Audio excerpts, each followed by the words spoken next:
Hello, students. I am Dr. Ullrey, and this is your introductory video to the history of magic, witchcraft, and occultism at the University of Houston. Now, I've taught this course a bunch of times at a number of different universities, but only in like 10-week versions, so I'm expanding it to be a semester long. This allows us to go a little bit deeper into a number of aspects I haven't been able to go into before, so I'm pretty excited to do it that way. I'm using the core books that I've used before, but I'm adding a lot of extra stuff that will allow us to go deeper. Because I'm teaching this course for the first time at University of Houston, I'll be recording 2 lectures a week and dropping them on Tuesdays and Thursdays. You will have due dates on Fridays and Sundays. I know you're confused. When will the videos and modules be available? Tuesdays and Thursdays. When will the due dates? Fridays and Sundays. How will you keep track of them? Using Canvas. I will be sure to set the dates very clearly in your due dates, and you can use the calendar function on Canvas to keep track of things. So right off the bat, I call myself Dr. Ullrey, and I would like you to call me Dr. Ullrey or Professor Ullrey. Why? I really don't care if people call me doctor. It's some PhDs are kind of fussy and they just feel like they've earned it. It should be called doctor, whatnot. It doesn't bother me at all. I mean, I always joke with everyone, you can call me anything you want, just don't call me hey asshole, or don't call me late for dinner. But the reason why I've started having my students at the universities I teach at refer to me as Dr. Ullrey is because I've consistently heard from women, people of color, and women people of color that their students inherently use their first names and they can't get them to address them as professor or doctor. So it is a best practice when interacting with professors from here on in your life, call them doctor or professor until they say, you can just call me by my first name. So I have you call me Dr. Ullrey and Professor Ullrey in a way to show solidarity and to promote good practices and good etiquette within the university. And I'm just so excited to teach this class. It's my favorite class I've ever taught. I developed it at University of Denver. I've also taught at Youngstown State University. And it's just a pleasure. The chair of the department, when I met with him at the AAR a little while back, told me that he asked me, what do you think some other courses would be? I mentioned this one and he just, boom, was on it. It was on the books and hasn't been offered in a long time. And I saw the version of it that was taught about 5-6 years ago, and my version's real different. We are going to go from ancient Greece to medieval India to anthropology of Africa to anthropology of France in the 1970s to contemporary esotericism and occultism, and a book by a journalist called Witches of America, which is a really fun book, and it's kind of light and easy to read, but I'll be adding a lot of nuance to it. Okay, so I am going to do the common invoking ritual of reading the syllabus. Now, let's think of this as a magical act in and of itself. I am the operator. I'm the one doing the magical operation.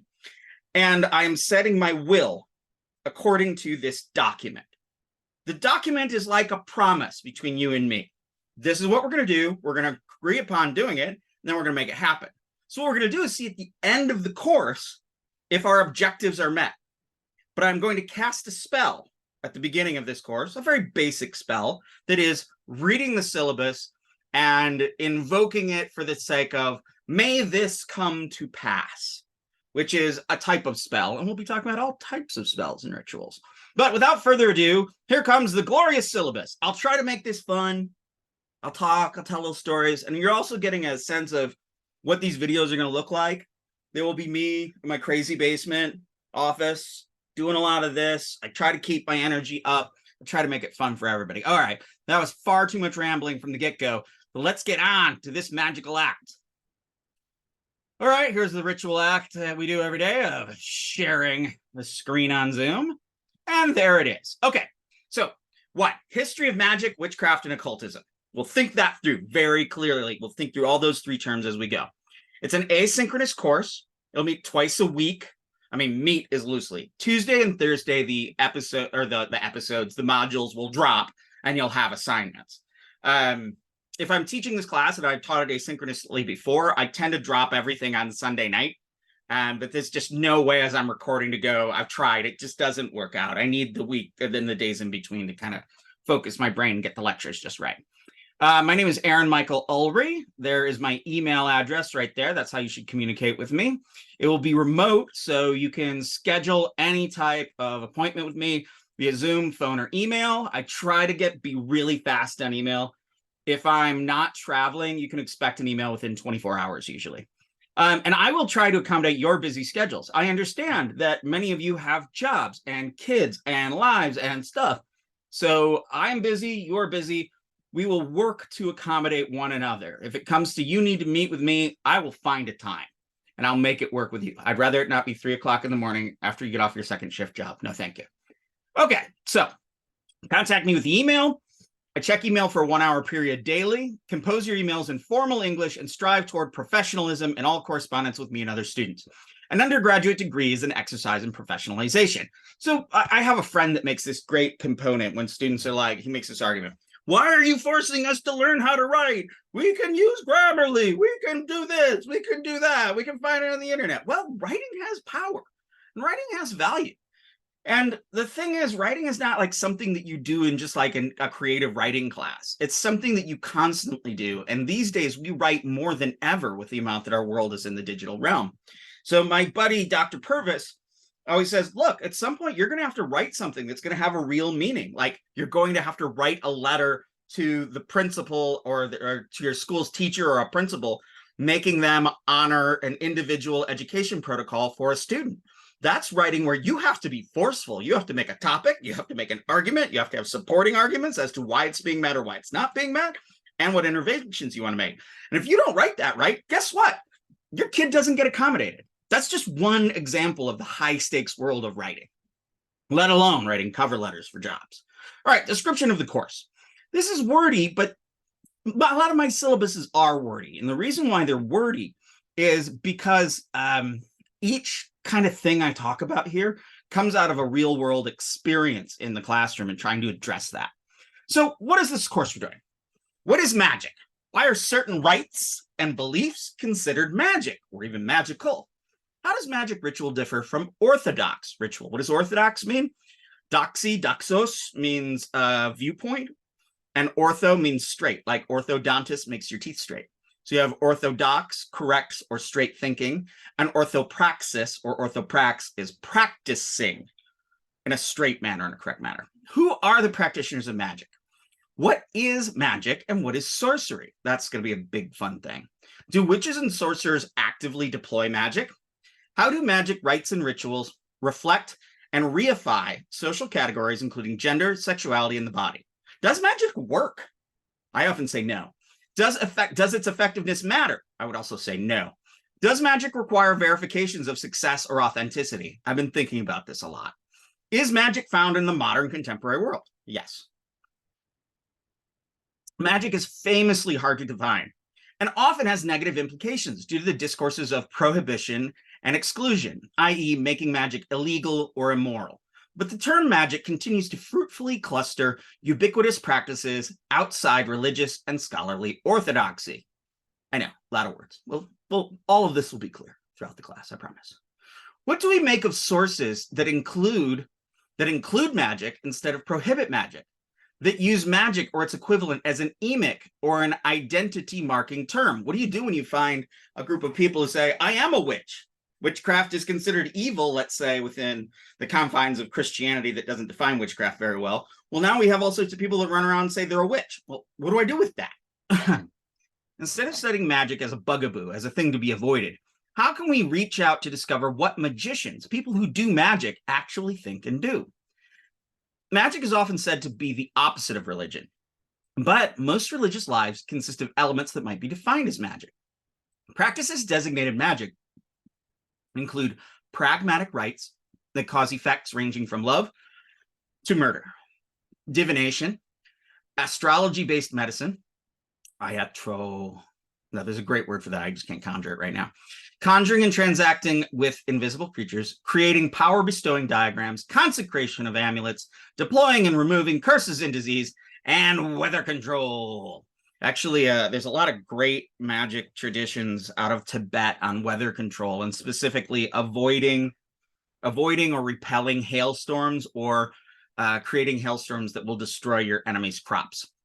Students will explore varied definitions of magic and apply theoretical terms to robust data sets ranging from ancient Greece to contemporary New Age bookstores. No prior study or expertise is needed. Start you with nothing, we'll get all the way there. The first part of the course sets out the terms and stakes of studying pragmatic ritual technologies in religious studies, the academic study of religion, the class you're taking right now. The second part explores rites and spells from written sources. So that's really looking at magic. We will explore Greek love magic, highlighting what magic reveals about social structures, gender, and sexuality. Greek rituals are then compared with the so-called 6 magic results in medieval India, especially in those vast and understudied texts called Tantra. This is actually my expertise, is the magic tantras and magic in the tantras. So you'll read some of my stuff there, because nobody else has written on it. For the third part of the course, we'll read 2 classic ethnographies on witchcraft and sorcery. One is from the Upper Nile region of Africa, and one from rural France. These books are amazing. I'll talk to you about them in a second. Both ethnographies complicate notions of magic by exploring witchcraft and counter-witchcraft, spells and counterspells. Witchcraft is a quality and force in the world as opposed to any specific ritual practices. So this is witchcraft. So witchcraft, I will argue, is different from magic. The fourth part examines contemporary Western notions of magic and esotericism, the occult. That final topic explores the various occultures, it's a great word, occult cultures, cultures of secrecy. That which is occluded or occult is that which is secret. Starting in the 19th century, expanding exponentially in the 20th century, and evolving into something we don't quite understand right now, which is what magic is in the 21st century. So our books are here, and I'm working on getting them into the, what do you call it, in there's a glitch going on with something on UH's end. So I haven't been able to get them in the bookstore yet, but have no fear. I will distribute links for each of these books except Witches of America. So these first 3 books, which you're welcome to buy, you can go to Amazon or wherever you buy books and buy used copies, I'd suggest. It's just the prices went up recently. So I found these first 3 books. I'll be able to provide you links to public domain PDFs and access through the library. So you'll only have to really purchase this book. Other materials will be provided by the professor on Canvas. These materials may change throughout the course. So those will be PDFs I send to you. Students are required to maintain reliable internet and access to a working computer device. I understand when your computer crashes or your internet doesn't work, but unfortunately, this class requires you to have access to a computer and internet. So if you do not, or something goes wrong, you're going to need to borrow a laptop or a tablet. I don't recommend doing the course on a tablet. And you can use the library. You can use, I mean, UH still does have like loaner computers, and they do have, there's internet access through the university. So, all right, a laptop or desktop is preferable because phones and tablets are not reliable for all the course tasks. I've used Blackboard a lot, and they have an app, and there may be a Canvas app. I haven't looked into it yet, but you'll find that it's much easier to do the assignments and access the class on a on some sort of a laptop, or whether it's a PC or Macintosh or desktop. Should a movie or a documentary be assigned that is not on YouTube, then students are responsible for acquiring access via streaming services. I don't think there are any of those for this class. All right, outcomes. These are the outcomes of this spell. If I'm describing the parameters of the spell, these are the outcomes. These are the results. Students will be able to use data sets and assigned reading to develop definitions of magic. So figure out how to reverse engineer magic from descriptions. Those definitions will be used to interpret other magic data and shape research agendas. So when you figure out a definition of magic, you're going to apply it to different points in the course and see if it works or not. Read with a purpose. This is so essential in college. You need to sort relevant material from non-relevant material, locate material to be used in writing, and develop ready for research methods. So what I will do, you won't find this on this syllabus, but every time I give you a reading assignment, I'll also give you a list of questions. Do not write out the answers to those questions and email them to me. They are just to guide your reading, so you read with a purpose. My suggestion to you is with every module, look at the title, then look at the assignments. After you've done the reading, then look, actually, no, even before you do the reading, look at the assignments, read through the assignments, then do the reading, then watch the lecture, then complete the assignments. Why do you do this? Because that way, as you're reading and taking notes, you know exactly the information you're going to be looking for to do the assignment. This will save you so much time.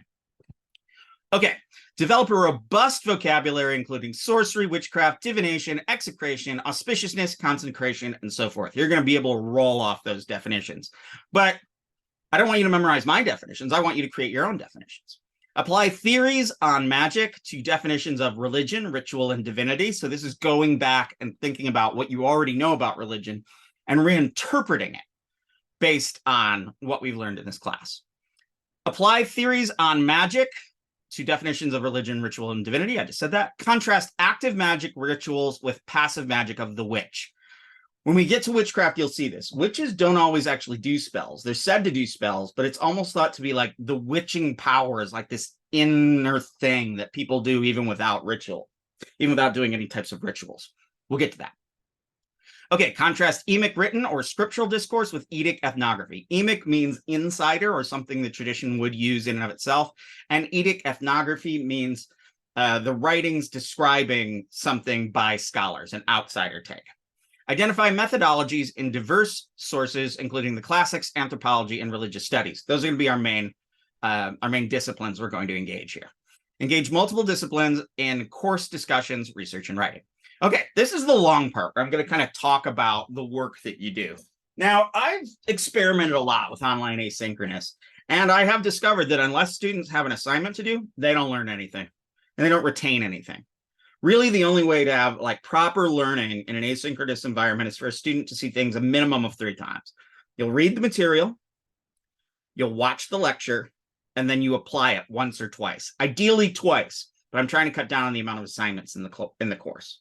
So you will have an assignment for every module, at least one. You'll have discussion forums, which are not discussion forums. Don't even think of them as discussion forums. They're group writing. You will write something, someone will write back to you, and then you will write again. So don't think of it as having a discussion, because you can't mimic discussions that happen organically in the person. But what you can do is you can mimic, the vibe of a discussion by thinking of it as group writing. It is a group writing, not where you'll be all assigned the same grade. Everybody will be addressed individually, but you'll be writing as if you are in a group to have an ongoing conversation. And unlike a lot of professors, I don't get in there and give a lot of, I don't get in there and intervene on the discussion. I really want to see y'all interact with one another. Okay, students are required to write regular weekly writing assignments, including short writing, discussion posts, and group writing, and exit tickets. These will consist of the most of your grade, 60%. Students learn best online when they see the material at least 3 times, like I just said, reading, lecture, application. Students will also perform 2 presentations, 10% and 10%, so totally 20%. One at the beginning, more like the midterm, and one at the end of class. And they'll also write a take-home final. Well, what are these presentations? So what I want you to do is I want you to make up some sort of visual aid, and I want you to present a topic from the course that interests you to a social group of your choice. This could be coworkers, families, roommates, your sports team, your Sunday school class. It could be anybody, just a group of people. I've had people do everything from Sunday school classes to family dinners to just talking to their boyfriend and 3 dudes, and just it doesn't matter. So I just want you to present to a group, and then what you'll do is you'll turn in that visual aid, usually PowerPoint for me, and write up 250 to 500 words just describing what you taught and how it went. Why do I do this? I do this so that the course is less just you learning something, and it's about you learning something and sharing it more widely to generate community, if I want to be grandiose. But I want you to see that it's what we're doing here is more than you're just writing for me to assess you. I will be assessing you, but the important thing there is to take the contents of the course and take it out of just our collegiate environment into our wider lives. I find this more useful than having tests or midterms or whatnot. And I think it's better for the world in many ways. Okay, yeah. We'll have a final exam. It'll be 20%. I haven't decided the prompt yet. I will at the end. It'll probably be something like use course materials to define magic. The standard UH grading scale applies. You can click that link to see it. The nature of asynchronous online does not lend itself to large research projects or term papers. When I teach this in person, I always have the students write a term paper, but it just doesn't work well asynchronous online. Therefore, students are going to be assessed based on their control of in-course materials, meaning that I don't want you to do too much reading outside of the course. I will give you all of the material you need in the sources to write your essays. I don't want you going and wandering around and pulling out all sorts of other stuff off the internet. So I want to really focus on in-class learning, in-class materials. Though you'll be writing online, students should approach all assignments and communication with the professor and other students as if the papers were submitted in class, handed in on paper. Use standard grammar, spelling, and punctuation. Do not use acronyms or internet text speech because I won't be able to understand it. All written work should be revised at least once. And when I say revise, I mean read it out loud. When you're done, just read it out loud once before you hit that submit button. As you read it out loud, you'll hear the quirky parts and stuff you need to fix. This is one of the best tricks for editing. And I tell my editing clients this all the time. All right. Cut and paste. Don't use cut and paste ever. Cut and paste should only be used for direct quotes, which must be cited. The only time you're ever going to cut and paste is if you cut, an article by, like, say, Stanley Tumbaya. If you're reading an article and you're like, I want to use this one sentence. The only time you should cut and paste is when you cut that one sentence and say, Stanley Tumbaya says, then you give the quote and then you cite it. Just don't use cut and paste. That's where so many inadvertent problems of plagiarism come from poorly used cut and paste practices. Students are expected to read every word assigned, though this is rarely possible in practice. I suggest students read with a purpose. Pre-read by skimming each text, then read only the most relevant materials to the topic. Read in detail and take notes on important sources, especially when course materials are relevant for paper projects or for your presentations. Optional and recommended reading assignments are truly optional, but they're good for you. If your schedule permits, reading the group and short writing assignments before doing the reading may help to focus your reading and note-taking. Supporting multimedia videos and news articles are meant to support the lecture, warming students up for lecture topics. Whenever possible, videos will show rituals and practices, portray religious sites, or support discussion or short assignments. Lectures will range in length, but they will always have a PowerPoint, and you will get a copy of that PowerPoint. You will always have audio. You will always have video. I hate it when professors they have their PowerPoint and they just record them talking about it, or they just record a lecture with no PowerPoint, or they have a PowerPoint and they don't give it to the students. So I will always make the PowerPoint available. There will always be audio. There will always be videos. Now, I hope you find these enjoyable. I'm a pretty energetic, high-action dude. Most students actually like them. Do not expect a monotone voice over a dreary PowerPoint. I'm committed to bring my high-impact performances from the lecture hall directly to your computer screen. I will make sure you have a PDF of the PowerPoint before you watch the lecture. Discussion boards, this is the point I was making before, are never really discussions, despite their promise to simulate in-person discussions. Think of the discussion boards as group writing projects. You will be asked to write an original post and then expand upon other students' posts. Refrain from passing judgments, like, I think this is good, or proclaiming value, this is interesting. Your task is to expand on posts, making further arguments, providing more data, or critiquing the arguments and asking further questions. The worst posts are, hey, Gina, you did a really good job. This is really important. I like what you said here. And then that's it. You haven't expanded Gina's post at all. You have to really react to it. Students will often fall into the groove of just, this is good. I like what you did. And then not say anything. You have to say it. You have to make an argument. Okay, often you will be required to cite sources and bring in further research to support your posts and replies. Yes, I will build in citation and further research into your discussion forums. Again, this is not really a discussion, but a group writing in which students react, complicate, and add data to really nuance the assigned tasks. Discussion boards will also be used for paper writing support or your presentation support. Each group writing assignment will have a rubric, and while these are group writing assignments, students will only be assessed on their own performance. I will always give you a rubric on everything I do. Many modules will have a short writing assignment, mostly informal and creative, using multiple styles and genres. Tasks may include writing a school newspaper article, a letter to a friend, a movie pitch, that's always one of my favorites, anthropology field report, and so forth. You will also be asked to make videos and memes. Often the assignments will require you to engage the contents and then react from your own perspective or compare contents to your own experiences. My main goal in these assignments is to get you to reprocess the materials and do something with them, to apply. Applications of concepts facilitate internalizing and retaining such concepts. I've seen this in my own teaching. The more I ask you to apply, the more you will retain. Each short writing assignment will have a rubric. All assignments are designed to build skills that will be used in formal writing assignments. Community is really hard to build online, and professors struggle when they cannot directly interact with students in class. This being the case, you will be assigned a weekly assessment of the class. This is what I call an exit ticket. These do not have a word count. They do not have a rubric. If you do them, you'll get full points. This is what it'll usually say. Perform an assessment of the course, including the videos, lectures, and assignments, period. Also, perform a self-assessment of your performance in this module. You'll write one of those at the end of every week, so I get constant feedback and can alter the assignments. And as I'm teaching it for the first time, I can even alter the lectures and whatnot a little bit based on your feedback. This is not a course where the only time you give me feedback will be in your student evals at the end. I want feedback from you every week. And really, you can write one sentence. Course was good, I did okay. Boom, that's enough. You got full points. Other students will use this to talk about concepts from the class a little bit more. Some will tell me about their lives.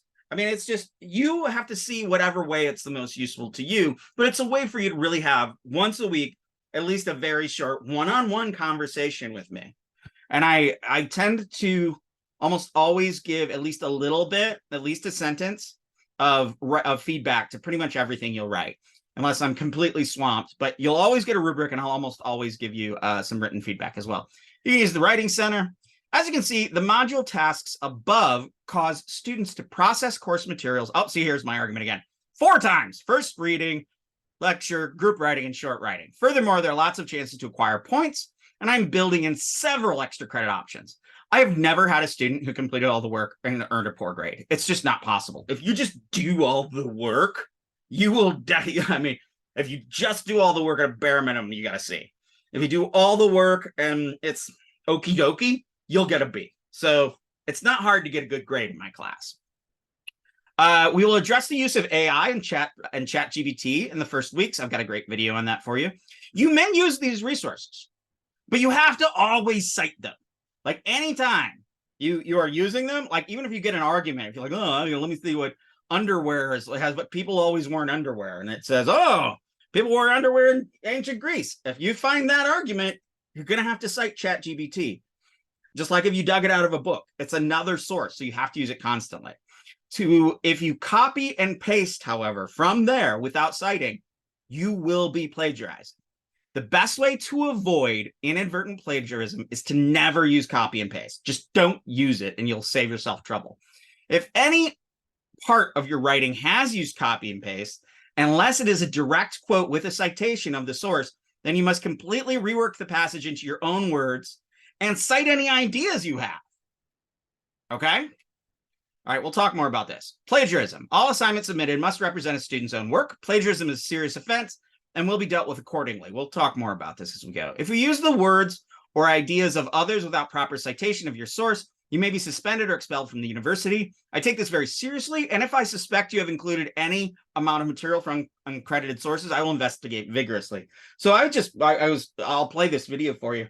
There's a gentleman scholar who was explaining that, for all you science people out there that don't think the humanities really have a relevance on your future in medicine, that medical schools, and in fact law schools, will look in your transcripts. And I'm pretty sure they do this at UH.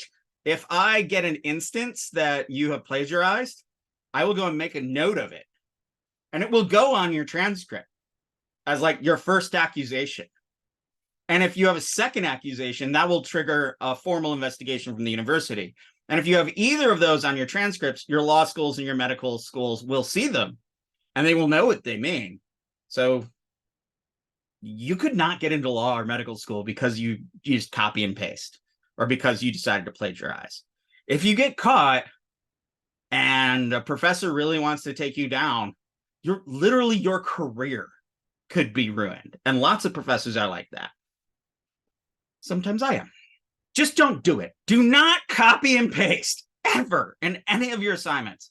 Copy and paste misuse is at the root of almost all inadvertent plagiarism. Do not mine internet sources for material in your assignments. Just read the stuff I told you and use that material to do your assignments. Anytime you use information from a web page or an online source or book, you must either quote it directly and cite, or you must rewrite, paraphrase, and cite. This includes any use of AI. Any instance of plagiarism can amount to dramatic repercussions, not excluding failing the class and even expulsion from the university. I always prefer evidence and quotes from course materials rather than outside courses, except when I ask you specifically to go outside of the material in the class. I will enable anti-plagiarism software in all your assignments, which will check your work against other student databases worldwide and across public sites on the internet and AI. And I'm starting to see that there's a fair amount of false positives here. Not a fair amount. I think, yeah, it's like, I'm not sure the research, but I would say probably 10% of the time that an AI flags work as plagiarism, it's not plagiarized. And this is just the nature of AI. So as you do your work, make a point of keeping all of your notes, any rough drafts you have, anything like that, make sure to save them. That way you will have evidence in case the software flags you as AI against that accusation. Now, if you're continually getting flagged for AI, I'm going to be more likely to really get in there and investigate it. So again, don't copy and paste. Okay. If you're a student with a documented disability and would like to discuss special academic accommodations, please contact me during office hours at the beginning of the course. Just write to me about it, send me your IEP and whatnot. Let me let you know I'm dyslexic. And I've struggled with that for a long time. And then to make things more interesting, about 5 months ago, I was formally diagnosed with ADHD, and I've started taking a relatively low dose of Adderall, and wow, has it been life-changing. But I've had to struggle and accommodate based on these learning differences for so long, and I've been quite successful. So when my students have learning differences, I'm very amenable to working with you. I get where you're coming from. I want to see you succeed. Let me just take a step back for a second. I want you to succeed. I want you to get a good grade in this class. I want you to do really well, read the materials, learn the materials, and have a great experience. I'm not a professor that's just going to sit up here and say, I want you to be an empty slate that I pour ideas into and then you spit them out exactly as I said them. I want you to have an experience. I want you to do well. I want this to be enjoyable and for you to have some great takeaways from this course. So don't forget that. I want at all times, I want you to do well. Okay, if you are an ESL student, please discuss this with me. If you do not self-advocate, I cannot help you. I take these accommodations very seriously and I will do my best to help you. Understand that I understand the hardships of writing in a foreign language, since my own work involves learning numerous archaic Asian languages, Hindi, Sanskrit, Tibetan, blah, blah, blah. This is all the university stuff, blah, blah, blah, you know, all this stuff. All right, real quick, let's get done with this bad boy. All right, what are we going to do in the class? First week, first section, terms and context. We're going to look at a couple of theories of magic and religion. We're going to talk about what it means to do religious studies. We're going to think about what is magic, what is religion, sort of trying to understand what these ideas are. And then we'll talk about the sociological understanding of the social functions of magic. And then we're going to do a great class that I'm excited about, where I'm not going to assign any reading. I'm going to have you watch a documentary on the history of stage magic, talking about prestidigitation and legerdemain. Prestidigitation, extra digit movement, so sleight of hand. Legerdemain, same kind of thing. And then we'll finally close up by talking about magic as psychic powers, which I will critique for various reasons. We'll see that. We're going to look at this really interesting engineer scientist who wrote a book recently called Real Magic, about statistical ways to prove the human potential for psychic powers. Now, we're going to do magic in ancient Greek and medieval India. So here we are going to be looking at a wonderful book called Ancient Greek Love Magic. The students always dig this book. It's a hoot. We'll be looking at eros spells and philia spells. Eros spells create an unsettling and unhealthy form of erotic desire in the target, and philia spells inspire feelings of goodwill toward the sorcerer from the target. So those are the two big types of magic we're going to look at there. Then we'll talk about curse tablets and close up by talking about gender and magic in the ancient world. Then we're going to move into Indian material. We're going to look at two pieces I have written, and we're going to be looking at the Shaptkarmani, the 6 magic results. So magic in India consists of like black magic sorcery, which is Shaptkarmani, and I'll explain to you why I call it black magic there. Then Kautuhala Karma, that is sort of like enchanted objects and fantastic things one can do. And Yakshini Sadhana is the invocation of mostly female entities that, if placated, will give you all sorts of glorious things. Then we'll go into detail in the Shut Carmody, and we're going to read a long section that I wrote, and I've got a great activity to go with it. Moving right along, we're going to African witchcraft. We're going to read the classic book. I should have had the books out in front of me. I'm sorry. By Evans Pritchard, Magic, Witchcraft, and Sorcery Amongst the Azandi, or Witchcraft, Oracles, and Sorcery Amongst the Azandi. It's this incredible anthropology on sort of the way magic works in a traditional African tribe. And I'll talk more about the context there. But it ends up being probably the most rigorous understanding of the intricacies of witchcraft. And it really shows that these, as we used to call them, primitive psychologies, are actually really, really sophisticated. And often students will come out of this section going, wait a minute, I think I know a witch. And we'll get into it. It's a great class. We'll really enjoy that. Then we're going to look at different divination systems, and I'll give you a lecture on tarot and give you some understanding of how tarot works, but different types of divination systems. When I'm in class, I bring in like 20 tarot decks, and I put the students down, I pair them off, and I have them each learn the deck and read with one another with the little books. We won't do that because it doesn't work. But my background is in tarot as one of the esoteric practices I do. I'm pretty good at it. Okay, usually when I do it in class, I usually pick a volunteer and do a tarot reading for them in front of the class. It's always kind of exciting. All right, then we're going to move into this book that's hard. It's translated from French. It's called Deadly Words by a woman named Dominique Favre-Sada. And she takes so many of these understandings of witchcraft that Evans Pritchard puts out and then applies them when she was doing her field work in the 1970s in northern rural France. And she comes up with the most intricate, interesting understandings of witchcraft and case studies on it.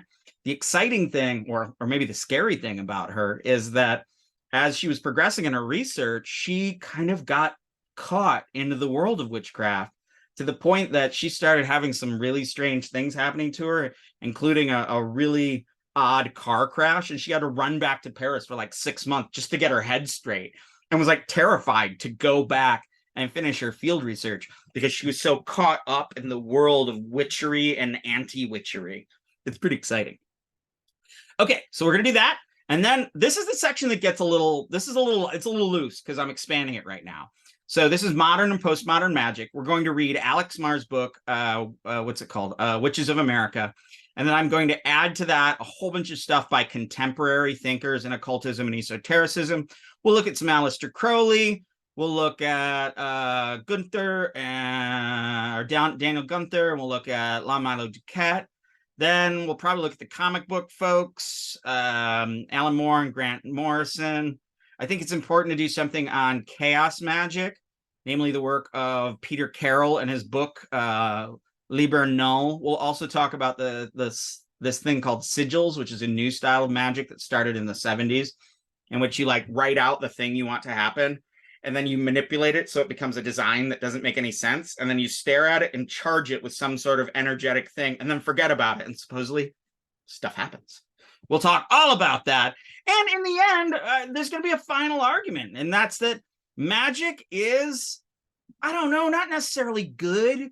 I'm reticent to ever say anything in religion is inherently good. I mean, look at this book here. This is a book I'm translating right now, and it's a Hindi text on magic. And you'll notice that, you got little Freddy Krueger right there and a little Frankenstein, a skeleton, which I find fascinating.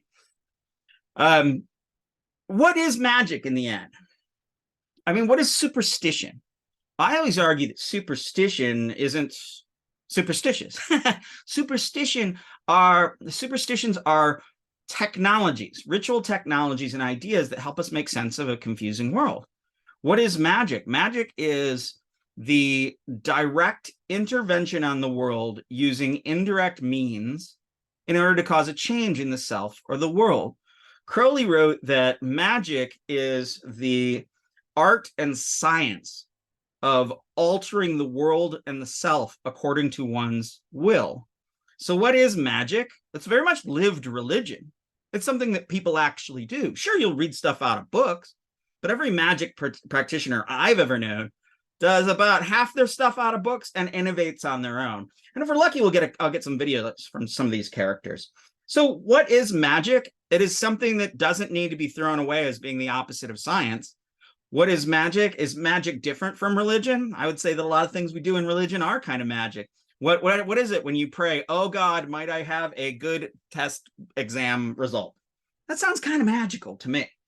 So what is magic all in all? But I like to think of it as an art and science of living in the world that resists orthodox visions of how religion ought to be, in which individuals claim their own magical agency to change the world and themselves according to their will via simple actions, via simple statements, via complicated rituals, via all sorts of things that can be clustered under this word, magic.